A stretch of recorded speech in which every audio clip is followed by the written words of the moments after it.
Exclusively on Secular Media Network, this is the Atheist Manifesto.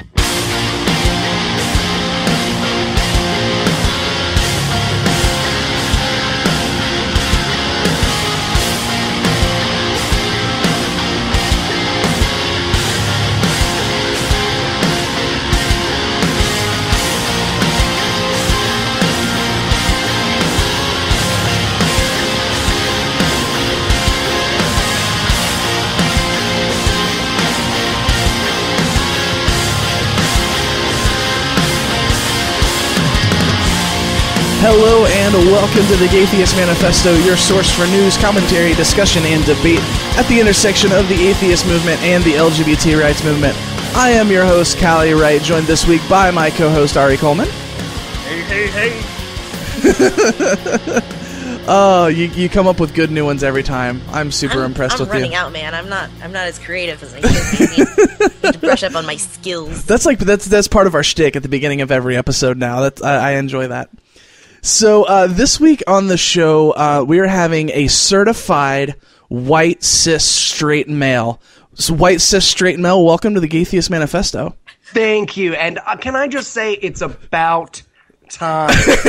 It's about time for my voice to be heard. Finally. Oh, so joining the show is Eli Bosnick, host of God Awful Movies, contributor also to The Scathing Atheist and The Skeptocrat, and also kind of the minted spokesperson for the whole safe space thing in the atheist movement. So let's talk for a second about God Awful Movies because I am legit fan queering right now. Eli. Oh. My partner and I listen to it every week, and it is amazing. I'm so good. I never listen to myself. I have a terror of listening to myself. So whenever anyone tells me they listen to me, I'm always like, no, don't do that. Please, no. You're in the wrong business. Yes, I know. Find something else to do. Yeah. I think a good, healthy dose of self-hatred is always useful. Yeah. When it comes to comedy. Keeps you healthy. So for those who have been living under a rock, just tell me real quick, God Awful Movies, what do you do? God Awful Movies is the Comedy Central roast of Christian movies, except funny. We take all your favorite and least favorite Christian movies from today and that you were tortured with as a child, and we roast them until they no longer have any power over you. And that's basically what we've been doing. We are on I think we just released episode 30. We put out one show a week on Tuesdays, or for our Patreons, they come out on Monday. Patrons, they come out on Monday. And it's just a making fun of movies, sort of half mystery science theater, half how did this get made, with an atheist and anti-bigotry, anti-stupid movie spin. Although I do have to say, and one of the things that I sort of am proudest about our show is we have a ton of Christian listeners. I get emails from people all the time. They're like, really? Hey man, I'm a Christian, or like, I believe in God, but your show's funny and this movie's stupid. And that's, that means a lot to me. Well, yeah, because, I mean, like, as much as we're all atheists, like, we realize, I mean, not all Christians are stupid. There are plenty of reasonable, intelligent Christian people, and they realize this shit is just as bad as we do. Yeah, exactly. And that's the message I get is like, look, man, we could sit down and have big mugs of tea and talk about whether or not God is dead, but like, Kevin Sorbo looks like a dead fish. He just looks like what happened. He looks like someone let a slipper drop into a vat of poison. Like, that's irrefutable. That is the one thing that humanity can unite on. Exactly. Kevin Sorbo being crazy.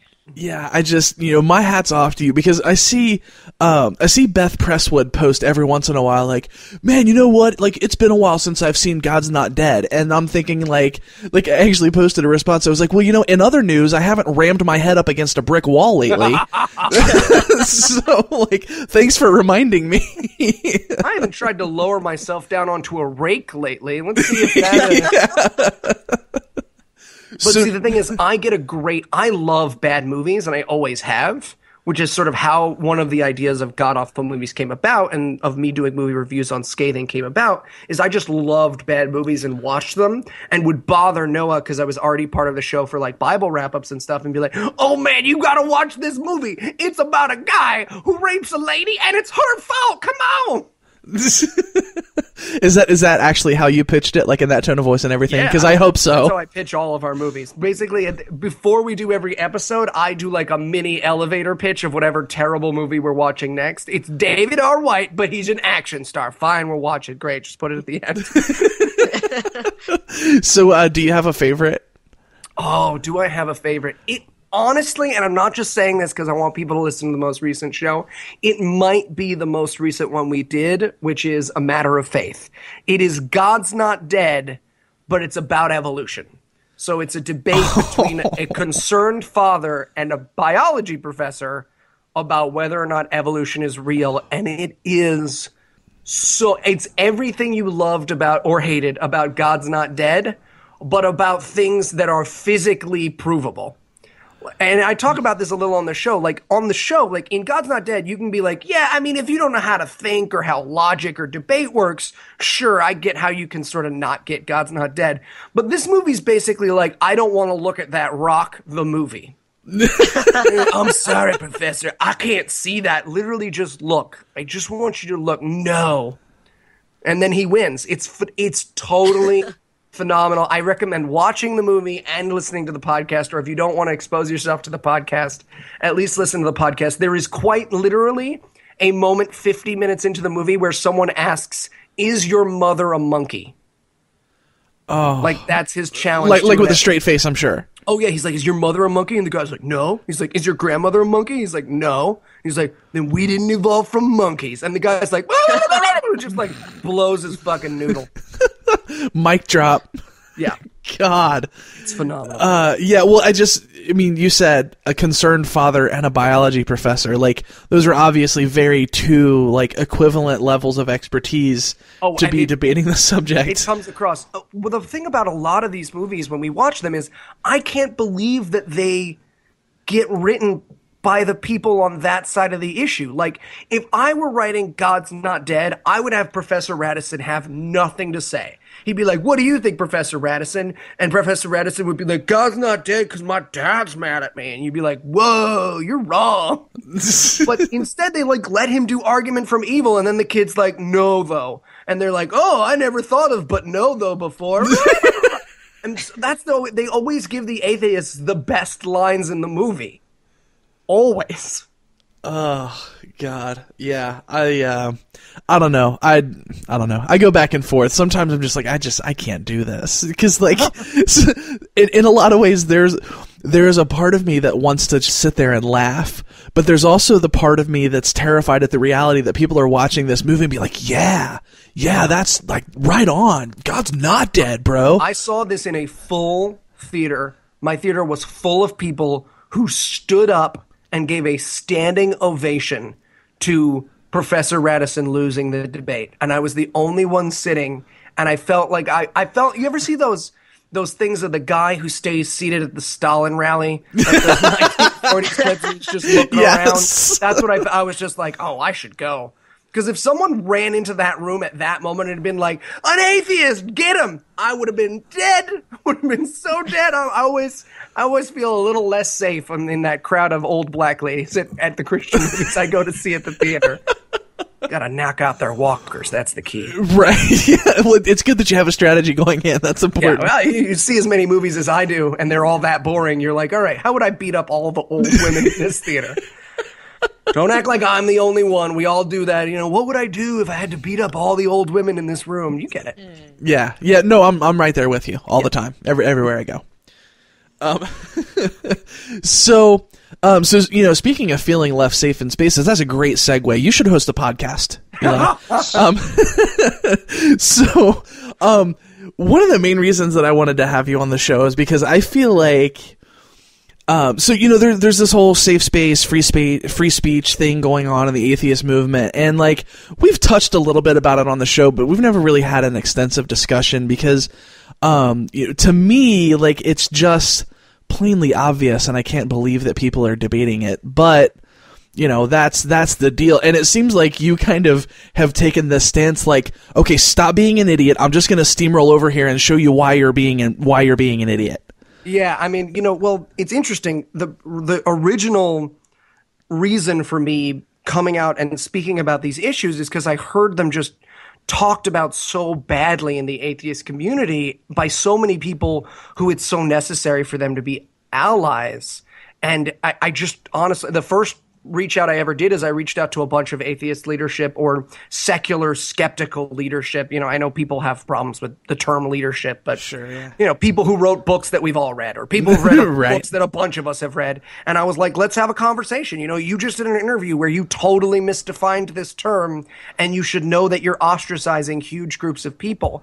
And the reason why I feel like it's important or why I think it's worthy for me to speak about it, because like I said, like you said when you introduced, I'm a white psi guy on a mountain of privilege. I ski out down my mountain of privilege every morning into my bathtub full of privilege, drink some privilege smoothie for breakfast, and then I walk out onto my privilege covered sidewalk, and it's fine. But I think it's also important to recognize that I'm a comedian. I'm funny for a living, and I'm not only am I funny for a living, but I'm a roaster. You know, my humor is homophobic and racist and misogynist and all the terrible things that, you know, that we can hang our keys at the door and go, okay, this is a place for this kind of joke. This is a place for this kind of humor.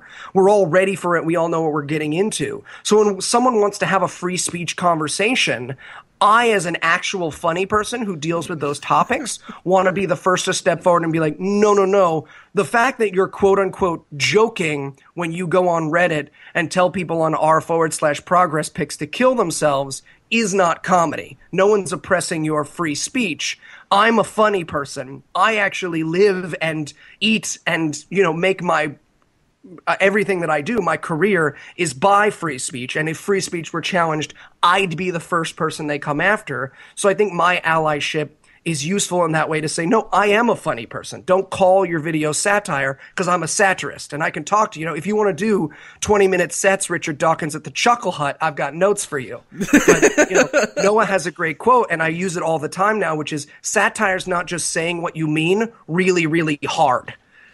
Right. And I think the other thing, too, that people miss with satire is not just making shit up. Right. Like, and this isn't so much social justice related. This is just more annoying. Like, people post these fake news sites, and it's like, it's obvious that the news is fake, but there's no greater point to it. Like, they're not making a statement. Like, they're just saying, like, oh, Hillary Clinton kicked 10 puppies today. Like, yeah. And it's terrible. And I tweeted she's heartless. Yeah, I tweeted about this a few years ago because I was like, The Onion gave us this brilliant satire, and everyone saw it and was like, oh, I get it. Obama's dead. Ha ha. It's obamasdead.com. And then your stupid friend from high school shares it on Facebook, and I got to Snopes that shit because I'm like, is Obama dead? And I Snopes it, and I post it, and they're like, oh, well. And I'm like, no, not oh, well. You just made me Google. Send me $1. You PayPal me $1. I demand compensation for my time and effort. I'm your freaking research team all of a sudden. Yeah, those people are highly paid. And so the reason why I originally started talking about like safe spaces and trigger warnings and microaggressions is I consider myself to be a moderate on the social justice issues. I know people who disagree with me think I'm like a crazy liberal regressive leftist, but I consider myself moderate. There are things that I disagree with people I would consider allies about.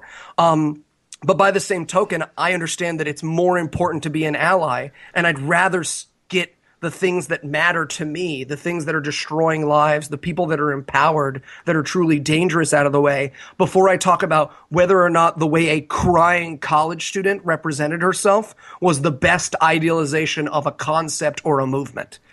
Like, and right. I gave this example before, I gave it all the time, but like, I could go to Bob Jones University right now and reduce almost any freshman to tears. Just all my best anti-apologetics and just be like, bam, blam, blam. And then the kid's going to be like, Jesus is my, and I'd be like, that's what Christians are like. Just blast some Pantera as I drive away. No one's going to be proud of that. No one likes that in the movement. So when we do that against social justice, my answer is no, pick on someone your own size. And what's fascinating about it is of all of these so-called, skeptics and atheist leaders, that I have talked to, many of whom I have very close connections to, I have not been taken up by a single one of them to have a conversation, ever. And there's a reason for that. These are people who will talk to a Christian in a supermarket, who will go on with a crystal healer or an aura reader. But when I'm like, hey, why don't we have a conversation about safe spaces? They're like, no, super busy. I got a dragon to bookmark. Not interested. Not Wink, wink, nudge, nudge. Yeah. So why? I mean, why do you think that is? Oh, because they're wrong. Because here's the problem: when you break down these conversations, and that's oversimplification, but the truth is, when you break down all of these conversations, it comes down to simple human empathy. Everything: trigger warnings, microaggressions, safe spaces, trans issues, trans antagonism, anything, Islamophobia, any of the issues that fall under the sort of social justice tent. When it comes down to it, you go, well, okay, but these are people who are in terrible pain and need our help, and want to feel well and need someone to tell them they're loved and accepted. And what the other side of the argument has to do at a certain point is go, I don't care. I want to make my joke where I get to say fatty, fat. And then I laugh, and my friend Brian, who's me, also on a different Twitter account, he laughs. Me also laughs. And it's great. And that's why there's no conversation around the topic. And the other thing is, it's not like they don't know the definition. It's not like they haven't Googled their opinions. This is largely, and the best example of this is Jonathan Haidt was just on Sam's podcast, Waking Up. And they had a fantastic conversation. And at the end, they talked about social justice. And they so quickly left the realm of reality, where Jonathan Haidt was talking about, it's like being in North Korea. It's like being, professors are afraid to talk nowadays, and professors are afraid to speak. And if that's true, I mean, look, I graduated in 2011. It certainly wasn't true when I went to school. And if it is true, then teachers need to grow some. If someone calls me Right. and says, you're a homophobe because of a joke that I've made on my show, the first thing that my answer is I'm so sorry you feel that way. Let me explain to you what it is that I'm talking about. And I feel like certainly among the quote unquote moderates, there's this fear of having a conversation where you go, oh, actually, no, that's not what I meant, or that's not what this means. Instead, they're just like, everyone's too PC. I refuse to defend my ideas. And then they run away.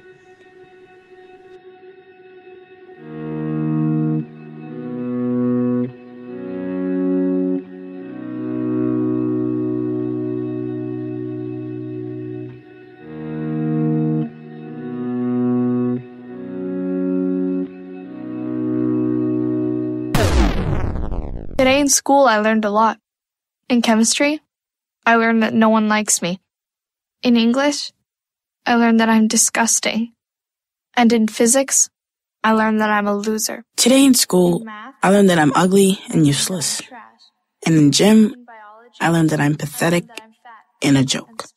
In history, I learned that I'm trash. Today in school, I learned that I have no friends. In biology, In English, I learned that I make people sick. And at lunch, I learned that I sit on my own because I smell. In chemistry, I learned that no one likes In me. biology, I learned that I'm fat and stupid. And in math, I learned that I'm trash. The only thing I didn't learn in school today The only thing I didn't learn today the only thing I didn't learn is why no one ever helps. Kids witness bullying every day. They want to help, but they don't know how. Teach them how to stop bullying and be more than a bystander at stopbullying.gov.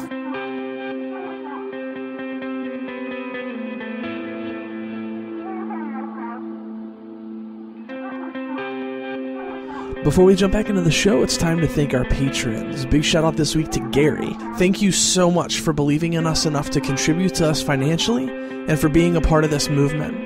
Patrons of the Atheist Manifesto have access to cool stuff like a big shout out on the show, premium content, including an audio journal I've decided to keep documenting the more personal stuff I don't dive into on the show, and an exclusive patrons-only hangout once a month. If you're so inclined, head over to patreon.com/The Manifesto to become a part of this movement and support the show. Thank you.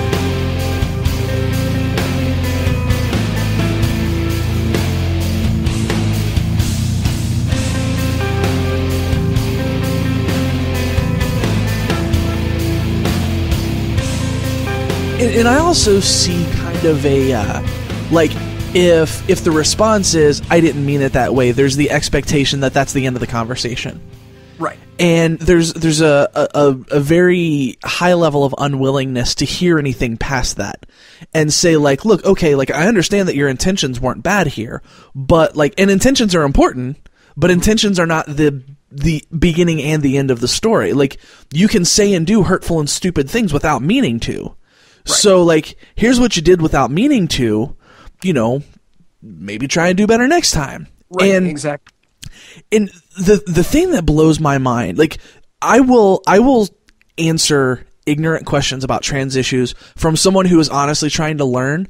All of the most invasive, ignorant, silly questions about my penis and like whether I'm going to get breast implants and all that, like from someone whose heart is in the right place but just doesn't know any better. Like I will talk to that person for hours because I know that they're genuinely trying. But what I run into so often is even the mention that like it's a worthwhile thing to try to be better. Right. You know, like and it's, I mean, I've even like it's seriously been argued to me that because sometimes you will fail, the effort isn't worth it at all. Right. Yeah. And I just think to myself, like, what world do you live in, guy? Like, because obviously, you know, I mean, you know, we talk about privilege and oppression and that kind of stuff, but like, I mean, there's nobody who hasn't experienced, you know, some kind of tragedy or some kind of sadness or something in their life where they required empathy of other people. Mm-hmm. You know what I mean? And I almost want, like, because sometimes I see people, like people who I've had these arguments with, when I say something that's like, you know, this guy was a real asshole to me because I was trans the other day. It's like, don't give them your power. Don't let them control your feelings and that kind of stuff. And then 2 days later, they're posting about how bummed they are that somebody was an asshole to them. Right. Exactly. And I got cut off in traffic today. R.I.P. myself. Right. And then I'm in the position of like, because I'm the person who's arguing in favor of empathy all the time, right? So I can't then go on that person's status, like, how do you feel now, asshole? You know, like, I can't be that person. I mean, I guess I could if I wanted to be. Doesn't feel real good, does it? Well, it's interesting, and this comes up all the time. It's people need to grow thicker skins. And what's interesting is that the people who need to grow thicker skins, isn't it interesting that they're always black or trans or gay? Like, isn't it fascinating that the quote unquote term whiny college student has replaced, and I've done this in conversations. I have friends who obviously I disagree with, and whenever they use the term whiny college student, I say, no, you gotta say black kids.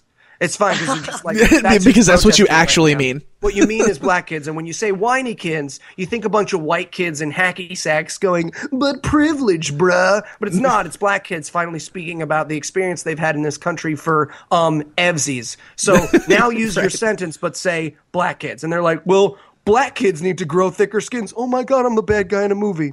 I'm the bad guy in a movie. Exactly. Oh, that's why I shouldn't behave that way, because I'm the bad. And I do it I write it all the time on Facebook. I say, you sound like the bad guy in an 80s movie. You sound like someone should be saving a ski center from you. Why is this your opinion? Well, and when people say that stuff, I mean, it's amazing to me because I think to myself, like, okay, first of all, why can't I work on growing thicker skin while also saying you shouldn't be an asshole? Right. And that, you know, I mean, that statement is also laden with the assumption that I am not actively trying to grow thicker skin. I mean, what the hell do you think the thousands of dollars and hours and years of my time I've spent in therapy is for? Right. You know what I mean? Like that, but yeah. like I've put in my time to make my skin a little thicker, and I've gotten better at shrugging things off when somebody's a real asshole to me for being trans. Like when people say super mean shit to me, or outright treat me badly, like that stuff used to devastate me, and now it's like just really bothersome. You know what I mean? Like I've put in my time trying to make my skin thicker, and it's like. It's like, you know what? You're the one who needs to grow thicker skin because you can't even handle being told that you're wrong. Right. Because I'm like, this person is insulting a part of my identity and is treating me like I don't belong in society because of who I am. Mm-hmm. All I've done is disagree with you. Right. We've got multiple states trying to pass bathroom bills. You know, I find it sort of staggeringly inauthentic when people are like, oh, come on, let it go. Because if they started to pass a bathroom bill in New York State, like all atheists got to whip it out and grab their junk, and just to make sure, because atheists will get in there and they'll jinx your junkers. I'd be like, no, we're not doing that. And yet in the conversation, they're like, really? I have to ask people their pronouns? It's like, yeah, man, you got to ask people their pronouns. You know, it's so irreducible to me. And listen, I admit that I come from a place of empathy rather than a place of whatever free speech. Although I have problems with that comparison, because people are like, well, do you believe in free speech or not free speech? And I'm like, I wonder which one. Right. What do I choose? See, the thing is, Eli, if someone says something rude to you and you ask them to stop saying that because it's rude, you're violating the Constitution. Yeah, of the America. Yeah, like you might as well be putting them in jail by talking to them. Not just normal jail, Nazi jail. Yeah, it's really, really disheartening. And more importantly, it's disheartening to hear it from prominent atheists. You know, every movement has problems. Every movement has poisonous people who associate themselves with it, and that you can't get rid of all the garbage in a movement. But when people who write some of our more important books or represent our viewpoint publicly put this poison out there, you know, when the R-Dog, Richard Dawkins, whose work is, you know, incredibly important to atheism, has tweets like, if you're XY, you're a man, and if you're XX, you're female. Like, he knows that's not true. He knows that's not true.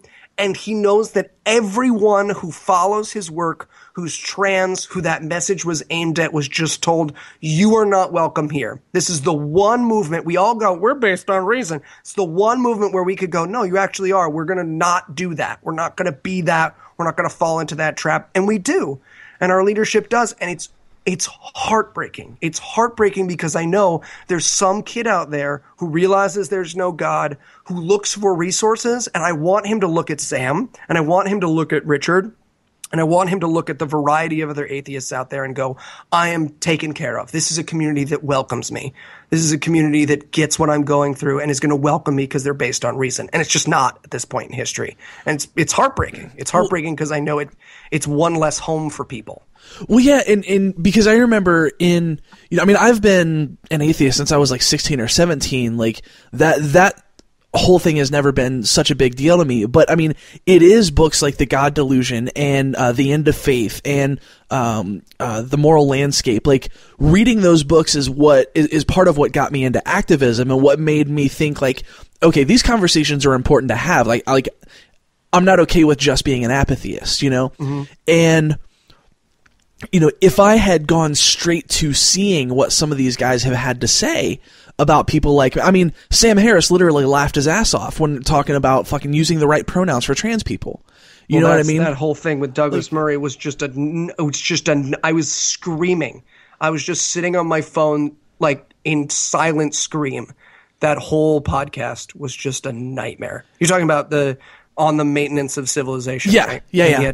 Yeah. I mean, that's just and there's, you know, my cognitive dissonance immediately kicked in, and I was like, well, Sam doesn't actually think it's funny. You see, Sam reacted that way because he doesn't understand, and no one's ever explained that to him, and I really like Sam. Sam probably is really cool, and he would probably apologize for that, and he's probably going to be really cool about it later, and he, you know, and there's a part of you that just needs to go, wow, I mean, that's something he let happen, you know? Right. And crazy and just insane coming from Douglas, who is a gay man who 50 years ago, someone would have been describing him with similar vitriol. Exactly. You know, if I were on Sam's podcast tomorrow and I went, Douglas Murray, who's a man who likes cocks in his mouth, I'm a man, but I still want cocks in my mouth. He would have been like, what are you doing, man? Are you from the 20s? And I'd be like, oh, no, I'm just razzing on Douglas Murray. And he'd be like, yeah, you don't get to say that shit. And I'd be like, oh, no? Yeah, no. That's not okay. You're allowed to disagree with. I have 20 solid minutes on Caitlyn Jenner. None of them are about her genitals. They're all about how she's a murderer with a vehicle. She murdered someone with a vehicle, guys. We have plenty of material. She had a reality show, murdered someone with a vehicle. You got plenty of time. Her genitals are the most boring thing about her. Yeah, see, about any other women who in the public eye about their genitals. Yeah, not even like the Kardashians, and I've seen their genitals. Right. Well, and I want to do an episode about comedy because that opens up a whole another thing. Like, because there are layers there, right? Because that opens up a conversation about privilege and about good humor punches up, not punches down. But you're still making fun of someone, and it's still funny. Like, you can do those things and not be an asshole to oppressed groups, right? Right. But you know, I was fortunate when when I started getting involved. I didn't even think about the idea of a local meetup group. The first thing I went to was podcasts, right? And so like I started listening to like the Atheist Experience and Thinking Atheist, Dogma Debate, kind of like the default, like the bigger atheist shows that people talk about. And so like the first episode I listened to of Dogma Debate, they run this spot for the Trevor Project. So like being a trans person, I know what the Trevor Project is. The Trevor Project does really important work for me. These people care about me. Right. And then not too long after I start listening, they have a trans woman on. Let's talk about trans stuff. Always talking about, marriage equality. I'm like, okay, cool. Like you said, like this is a place for me. You know, and you were allowed to have these conversations, and connecting with some of these people on Facebook, I was able to connect with the social justice side of the atheist movement. So it's, knowing those kind of things doesn't, it doesn't turn me away. But I mean, I can imagine, just like you said, like this kid, struggling with all kinds of stuff, all of a sudden realizes they're an atheist, and they're like, oh my gosh, like, I read The God Delusion, and I'm ready to be an atheist activist. You know what? I wonder what Richard Dawkins thinks about trans people. Right. You know what I mean? And I can imagine just be like, well, transgender. Oh my God, never mind. Never Google it. And I think I'll be a Buddhist. Yeah.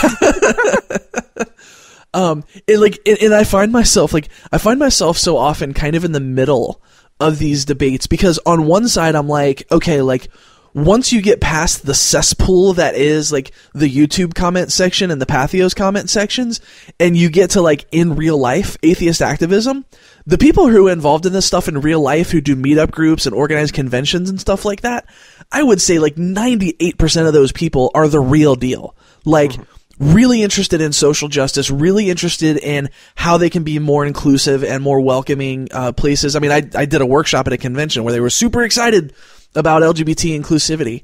And there are so many people who want nothing to do with the atheist movement because that's the only stuff that they see, and it kills me. Yeah. And I have friends who speak to me about it. There are people who listen to the show who speak to me about it, and there are people who are just casual friends. I cannot count the amount of times I have spoken to women who are so clearly atheists, who do not identify as atheist because of the things that they constantly hear atheists saying about women. And whether or not you want to go, well, and I go, oh, Richard, he's really not, we don't really listen to him anymore. He's like grandpa. You know how grandpa uses that word that's not his to use? That's kind of what we're doing with him now. He even had a stroke. It's fun. But at this point, oh, Jesus. Oh, well, that's too far. That's too far. Go on, tweet at me. Tweet at me, bitch. Eli, that's really not funny. I think you shouldn't. Okay. But they can't, no woman who identifies herself as a feminist is going to be able to look at that video and go, well, that's the leadership. That's right. The guy who sold the most books. This is the place for me. And they don't know, they don't go to ReasonCon or Reason Rally where it's just, a bunch of people who are absolutely filled with light and love and welcoming nature and want you to be there and want you to be happy. But we're constantly sending these very big media attention moments where we show our worser selves, whether it be, Elevator Gate or, this most recent thing with the NECSS, which I actually think was pretty well intentioned on NECSS's part, but just backfired terribly because he wasn't actually able to be there.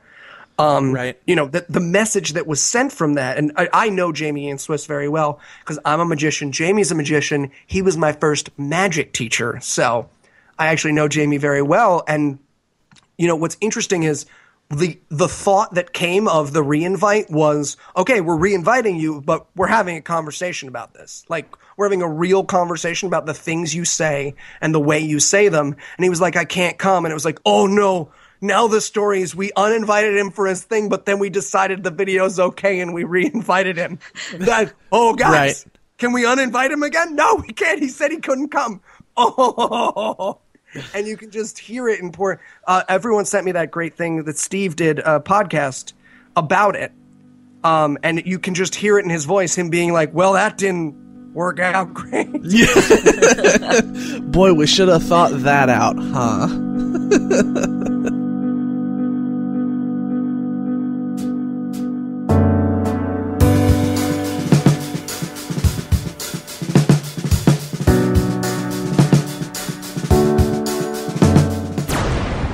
The staff of Secular Coalition for America lobbies U.S. Congress on issues of separation of church and state, and they've become a powerhouse for change in the United States government. You'll definitely want to subscribe to receive their email action alerts. These are updates for important issues and ones that you can get involved with directly. And hopefully, you'll consider making a contribution to the Secular Coalition for America to help them continue fighting for your equality. You can do it all at secular.org. Hello, I'm Alan Cumming. Live Out Loud is calling on the LGBT community to help improve life for gay teens. Take what you know and gay it forward through the Homecoming Project, a chance to return to your old high school and share your story with LGBTQ youth. Your life experiences and wisdom can prove invaluable to teens who may be struggling with their own identities and paths in life. One day can make a lasting difference. Gay it forward with the Homecoming Project. Find us at liveoutloud.info to learn how you can get involved today.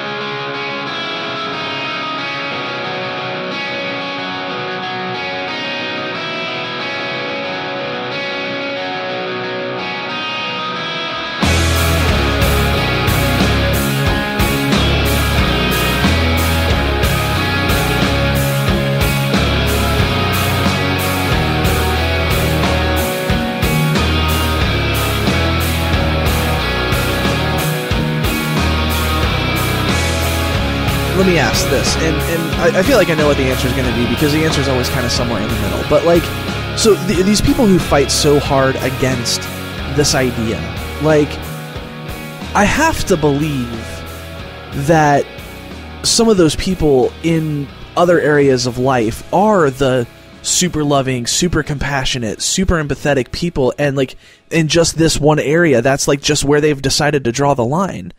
And I'm wondering, I mean, to me, I mean, it's a mixture of, how uncomfortable it is to admit privilege. It's a mixture of, cognitive bias, and, we're kind of wired to like dig our heels in when people tell us we're wrong. Like, I don't know, like, what the mixture is there, like, do you have any thoughts about that? Yeah, because, the interesting thing is, and I rarely get to talk about this, but I was on the opposite side of all of these issues 3 years ago.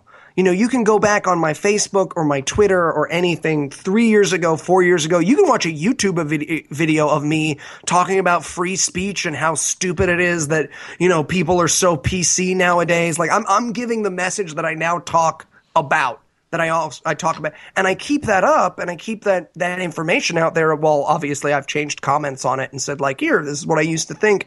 Because you just don't have the education. You didn't have those conversations. And it took, really, really patient friends sitting down with me. You can look, again, at my Facebook 2 years ago about me talking about Black Lives Matter going too far and, being really, they shouldn't have interrupted Bernie. They're hurting the movement and this, that, and the other. It's not that long ago that you can find me being wrong about these issues. And I'm lucky because I'm surrounded by people who are smarter than me and incredibly gentle and really good to me. But I'm from upstate New York. I'm from Binghamton. So like when you talk about, the person who was genuinely curious and has those stupid, terrible questions about trans issues, like that's my buddy Jay for me. My buddy Jay, who's trans, who works at the NYU, who works at a university with trans students and works at the LGBTQ center, used to work at NYU, now works all over the place. Like that was his job for me, is I would be like, so like, which one's the boy? I'm a boy, Eli. Which one of you is the boy? I hate you. We're both boys. Okay, but who's the boy? I'm going to stab you in your throat. Right in your fat little throat. We're both boys. Got it. So you're the boy? I'll stab you.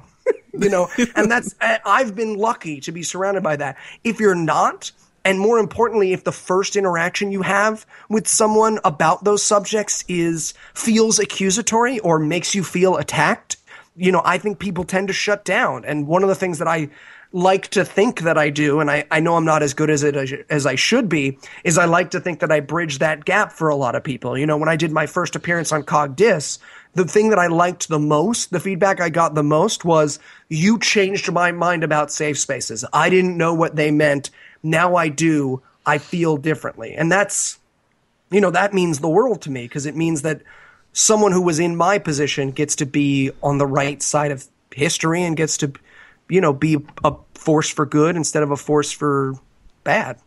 Well, yeah, I mean, and it feels good to know that there are people out there who really are like just waiting the right information to change their mind. Like that at least gives me some hope. Right. I feel like most of the problem isn't that people aren't empathetic. It's that they just have a fundamental misunderstandings of what is actually going on in so-called safe spaces and what trigger warnings are actually about, because they are not part of a marginalized group, so they never have really spent any good amount of time in those kind of spaces. So they're getting all this information about what safe spaces are from these sensationalist headlines that don't represent like 99.9% of what is actually going on. Yeah. I was just so confused about where this whole idea of, safe spaces are where you can't say anything that might even offend somebody even a little bit came from, just because I've spent so many years in the queer community going to these kinds of groups that none of that stuff actually happens. I'm just like, where did this even come from? Yeah, at all. And I've been an ally in safe spaces and sat there and felt uncomfortable based on the things being said,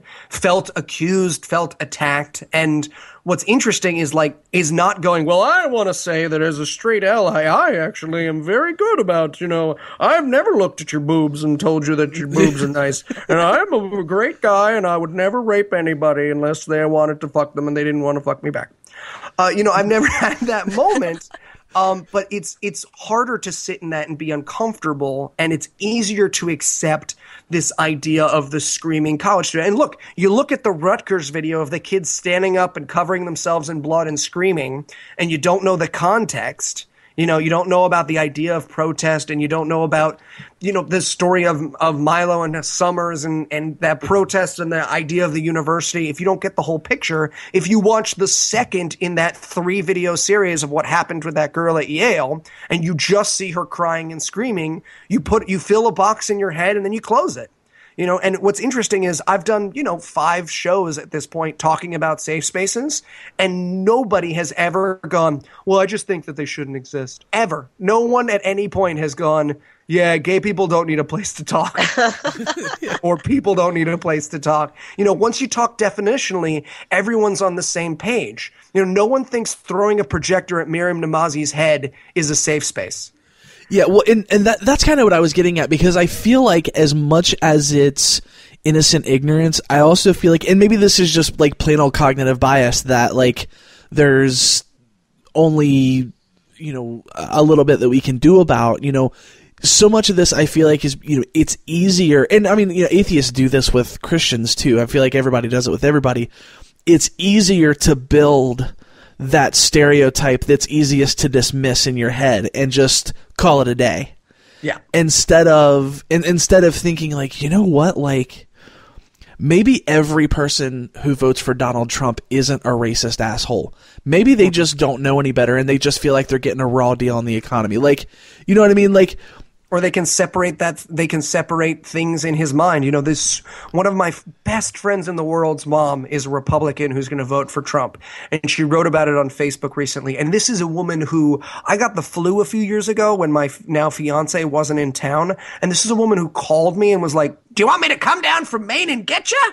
I take care of you. And she's like sweet as sugar. She doesn't have a racist bone in her body. They take in homeless LGBT youth and give them jobs and let them stay in their hotels for free. But she just has a compartment in her mind for Trump. Like, I can sit there and go, yeah, but you know this stuff he said about Mexicans, right? And she's like, I don't agree with everything he said, but he's not Bernie. And I'm like, what did Bernie do in your mind? I want to see the puppy kicking video you've seen. Yeah. And that's hard. Yeah. And I mean, there's part of me that holds the line on that, you know, because I mean, I posted something on Facebook, like, I absolutely reserve the right to hold your vote for Trump against you personally because of what it would mean for people like us if Trump became president. But that doesn't mean that I think you're a wholly evil person. Right. Like, you can, there is that gray space there where the truth in most things lies. And I mean, is it more useful to convince people of that basic idea first? Like, you know, so many times we talk about when we're trying to argue over religion, right? It's not about arguing against the Bible. It's about arguing the base idea that faith is a good way to know things, right? Right. So, like, maybe should we be trying to undermine that basic idea instead of just going at the issue straight, you know, undermining the basic idea of, like, the extremes? Like, all of this stuff exists in a gray area, and if you talk to one of these people, you'd probably be surprised at what you heard. Like, I'm constantly in debate over what the best way to do that is. What do you think? Yeah, I mean, it's hard, and I'll say one reason. It's easier to be me and talk about whether or not it's important to debate. Because, you know, the side of that subject that's like, no, you should be talking to your Trump supporter friend and helping them, you know, realize that Trump's not the candidate and that they shouldn't be voting for them. You know, you should be doing outreach is one thing. But on the other hand, it's like, I've never had to have that conversation when it's directly relating to my humanity or my Exactly. or my, you know, my personhood and whether or not I deserve to be treated the same as other people. And that's an issue that you confront that I really don't. You know, I can talk about Ted Cruz from a very lofty place without any real risk. But the truth of the matter is that, like, Ted Cruz 100% would forbid you from going into the bathroom you want to go into. He would forbid you the right to marry. He would take away your rights. He would deny you personhood by any definition of personhood. So while I understand the impulse to go, no, Callie, you know all this stuff, you're going to convince Ted Cruz, you know, not to think those things. There's the other side that's like, I imagine, and I don't know this, you know this because it's you, but I imagine it must be tiring to constantly have to defend your personhood, your humanity, and your existence as though it's just another fun Facebook fight. You know, Absolutely. I Facebook fight for fun, and it never affects me. I close my computer, and I'm like, hey, honey, get the pug. We're going to go walk down to the park where I'm going to spend money on things. And we're just like, yeah. And, like, I never leave a conversation going like, man, that person really thinks I don't deserve basic rights. Like, ever. No, it's never part of the conversation. So, yeah. So first of all, like, I'm about to cry because you get that. That's, I think, the number one thing that people miss in these conversations is that, like, when we're talking about privilege, the idea to talk about ideas as if they exist in the vacuum, I think that, like, I was thinking about this the other day because I couldn't sleep. I was laying in bed and I was just thinking about this crap because I ruminate on it. And I'm thinking to myself, like, what's the most privileged, like, thought position a person can have?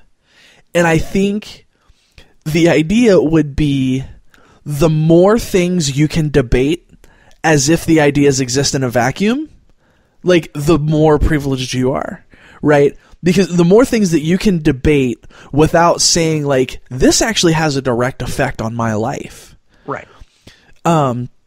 Because that's what I tell people. I mean, in the really messed up thing about all of this, no doubt a Trump presidency would be disastrous for the LGBT community, but he would actually, I think, be better than Cruz or Rubio. Definably better than like, we can look at them and go, okay, which one of them has tried to pass laws? Which one of them would try to make a cupcake mayor? Okay, I know who would try to make a cupcake mayor of Chicago. That's Trump.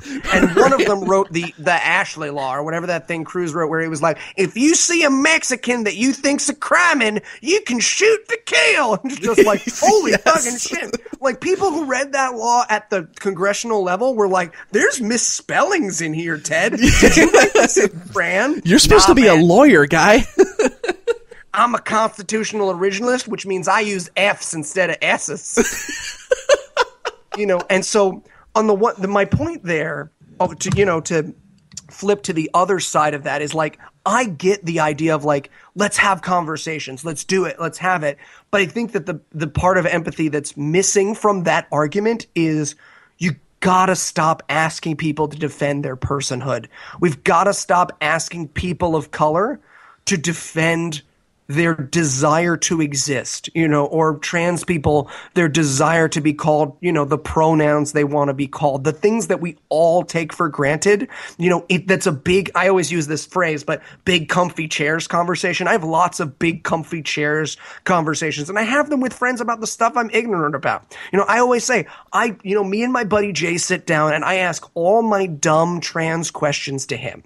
I go down and I go, okay, but seriously, on a biological level. And he goes, all right, biological level, let's get on Google. We'll do this. We'll do this. But we're in a position of big comfy chairs. He doesn't want to do that on the street. And he doesn't want to do that when we've had 3 states this year try and pass bathroom bills or Prop 1 or any of that crazy stuff that's going on. Let's deal with that first, and then I'm all for the debate. So what I'm trying to talk about to people on the other side of the issue of the why isn't conversation good or why isn't conversation meaningful is there's always another person who needs your personhood, your rights, your ability to exist explained to them and defended again. And at a certain point, we have to be open to allowing people to draw lines and go, no, I don't want to defend my existence. I don't want to defend who I love or who I am or how I care or how I interact about the world or how I call myself. The name I call myself, is not up for debate with every single person who wants it. And if you don't have that experience, which I don't, I've never had it. I've never had anything close to it. And it doesn't mean I haven't had hard times. Just the other day, I sat on my nuts. It was terrible.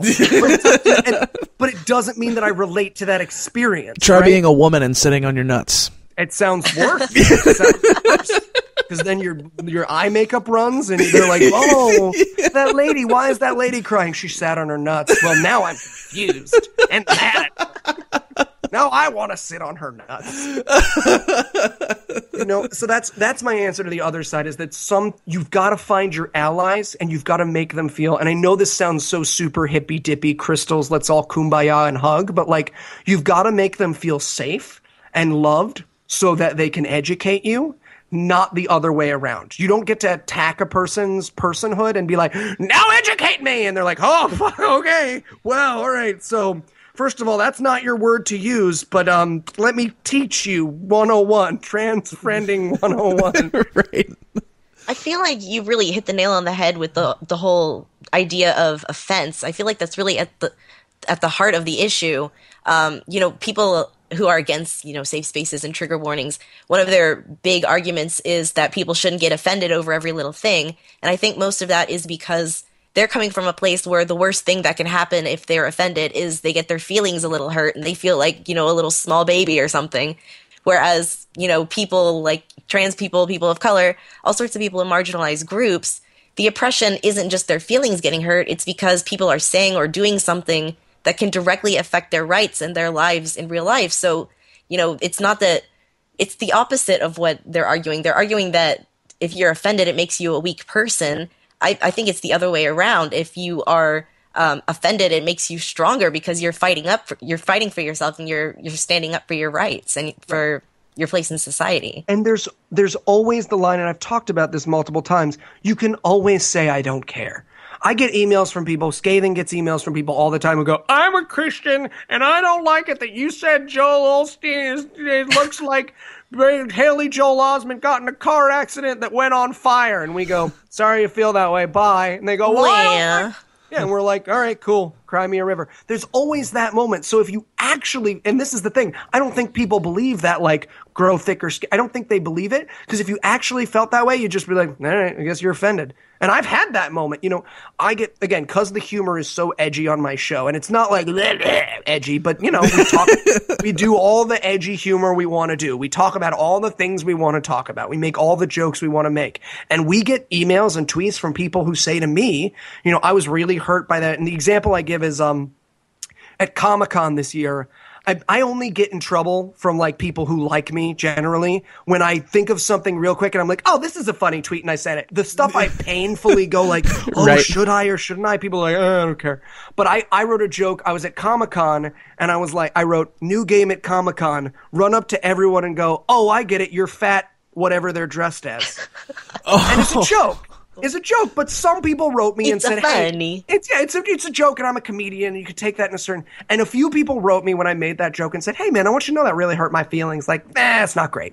It's not great. Made me feel less than. Made me feel hurt. I really feel shamed. You know, I love Comic-Con. When I dress up, I feel like people feel that way about me. And the answer to that was not to squirm. I was just like, "Oh my gosh, I'm so sorry it hurt your feelings." And then we all went on with our lives. We all went on, and it was right. over. I was like, I'm so sorry I made you feel that way. I don't want you to feel that way. I'm so sorry. And that's it. When someone knows that's genuine, it's over. It's when you, and I have a great comedy friend and teacher named Meg Griffiths Anderson, who taught me when I was a stand-up, taught me when I was an improviser, and she always says, don't squirm. And that's a big thing in comedy, is like, okay, you got a great Caitlyn Jenner joke, tell it, but don't squirm. When someone, wants to talk to you about your feminism, Islamist, cartoon video, don't compare yourself to Charlie Hebdo and Monty Python. When someone says, okay, why is that funny, Richard? Explain to me why a woman calling herself a spastic and Muslims calling themselves spastics is funny, or why it's not rape if it's a Muslim is funny. Walk me through the funny of that. If you squirm, which is what exactly he did, if you run away from that, you prove that not only do you not really think it's funny, you just wanted to say something mean and call it satire. And by the same token, when it comes to these kind of conversations, when it comes to comedy and offense and stuff like that, when you go, okay, well, I'm offended by that, can you walk me through that thought process? I guarantee you, if you don't have a thought process behind what you said, your answer is, well, everyone today's just too PC. I'm the funniest of funnies, and you're all a bunch of puss snoozers. That's a good word. Poosh snoozers, yeah. Poosh snoozers. Poosh snoozers, the Eli Bosnick story. Yeah, well, and I think so much like that people miss that, because I mean, I have spent some time in Facebook groups, like really, really trying to get better on race issues, right? And I'm like, there are a couple of groups that, I mean, serious social justice activist groups. I'm going to join this group, never post anything, but just read and just try to learn, and like, there have been times where I've waded into the discussion and said something, and I've gotten my hand slapped. Mm-hmm. And my response is, oh, wow, I didn't realize. I apologize. Yeah.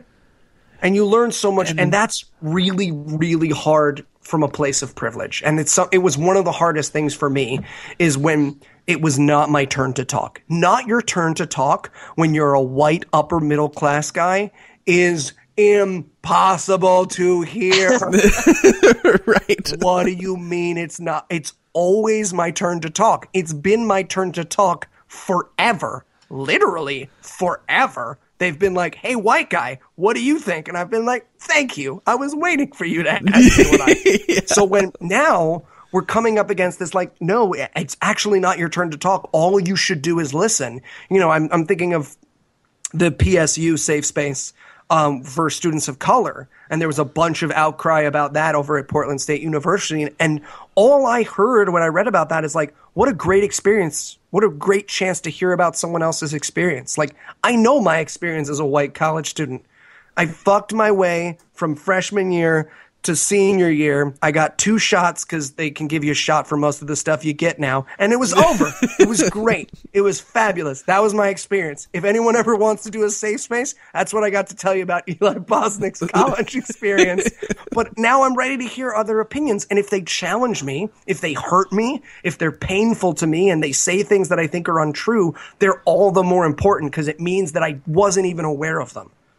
So are you trying to say that you don't know somebody's experience better than they do? That doesn't seem right to me. Yeah, I mean, I think I'm wrong. I probably do know everyone's experience. Let me tell you about what's going on with you guys right now. Yeah, let's hear it. I'd love to. Let me tell you what's going on. You guys are all like, I'm a and I'm like, and you're like, and I'm like, So wow, that was remarkably accurate. Thank you. I'm like super intuitive. It's because I'm a Libra. Oh, well, that must be it. I love doing that to atheists because they don't know. They don't know. You can get them. You can get them. They don't know about astrology most of the time. They don't know that you're like joking about astrology. So if you work in some really subtle astrology, you can drive atheists crazy. I spent 2 months like last year just trolling my friend and being like, dude, I just haven't ever seen any evidence that it's not real. And he was like, oh, I will kill you. And I was like, such a Sagittarius. And he was like, I'm not even a Sagittarius. Well, you're cuspy. What does that mean? Sorry, I went on my... No, you're good. So it's like the situation, like you go to Chipotle and you get something different than you ever get. And then like you get home and you read your horoscope and your horoscope tells you like, you're going to do something new and take a chance today. And you're like, spot on. Right. That's what it was. That's what they were talking about. I get it. I get it. You get it. Randomly computer-generated Barnum statements, of which there are a collection of about 100 that go to national newspapers all over the world. Oh, God. I'm going to have to try that. My problem is I can't say stuff like that with a straight face. Like, I'll do it because I collect conspiracy theories as well. So, like, one of my favorite things to do is to out conspiracy theorists. Like, they'll be like, well, you know, the JFK assassination. I'll be like, yeah, man, it was Stephen King. And they're like, what? And I'm like, yeah, how does it know all that? And they're just like, what? Now, I've got all that deep web. I've read all of Ickles' books. So when someone's like, well, you know, the government is controlled by lizards. Not even lizard people, actual lizards. Yeah, I will out crazy. The other day, someone was like, oh, isn't that the thing that, like, the Queen of England's a lizard? And I was like, no, she was a lizard. Now she's dead and she's controlled by a robot. Read the 3rd book, asshole. He was like, what? I was like, I'm just fucking with you, man. Don't worry about it. It's not real. It's just a sci-fi novel written by a crazy guy. Right, that's all. Oh, well, Eli, this has been a whole lot of fun. We are coming up on an hour of your time now. I am super, super appreciative of you taking the time to talk about the stuff. Oh, I'm so grateful you guys had me on. And now I have to stop Twitter trolling you about you not being on my show. Well, right. Stop Twitter trolling you about you not having me on my show. Come on, get it. Clean cut. Here we go. 3, 2, 1.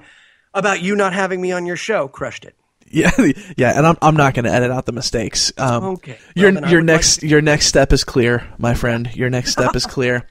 So, tell us on the web, on the interwebs, on the great series of tubes in the sky, where we can go to find you and find your things. You can find me every week, iTunes, Stitcher, and wherever else podcasts live. God Awful Movies. You can find me on Twitter at Eli Bosnick, E-L-I-B as in boy, O, S as in silly, N as in Nancy, I-C-K, and then I occasionally show up on the Scathing Atheist and the Skeptocrat whenever they need dick jokes as well. That's a very important niche that you fill there. I'm glad they have you. Thanks for having me, guys. And that, my friends, is going to do it for this episode of the Atheist Manifesto on Secular Media Network. I want to say thank you to my co-host, Ari. Yes, I'm still here. Sometimes. And again, want to thank our guest, Eli Bosnick, for his time and for making us all laugh at things that sometimes are really hard to laugh at. I think that's more important than a lot of people understand. I didn't enjoy it because I only like it when I'm sad and crying. Well, right. Typical SJW. God.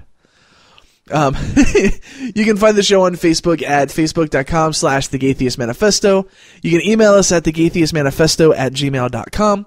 I am on Twitter at GaytheistCallie. Well, Callie, in honor of today's special guest on the show, I would like to leave you with the Breakfast Club close.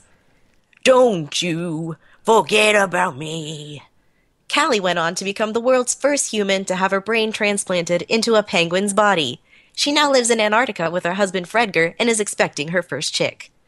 Eli rocketed to stardom, but soon fell from grace when Carly Fiorina sued for slander. He lost everything in the ensuing settlement, and now he writes part-time for Laffy Taffy.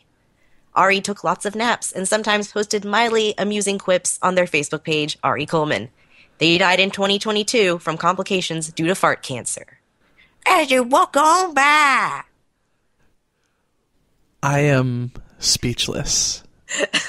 That was fantastic. So, I couldn't help myself. Yeah, so, I mean, once again, Jeremiah, the gauntlet has been thrown down. What you gonna do? Yeah. God, okay, you totally threw me off, which is fine, I'm not mad. So you can find the show on Twitter at The Atheists. If you want to support the show, support the activism that we do, you can head to patreon.com/The Atheist Manifesto, make a per episode donation, to support the activism, support the show. That's how basically all the traveling that I do, that you hear me talk about on Facebook, that I never sleep for, that's how that is able to happen. And you can also be part of the great SJW Atheist podcast Patreon Circle Jerk of 2016. If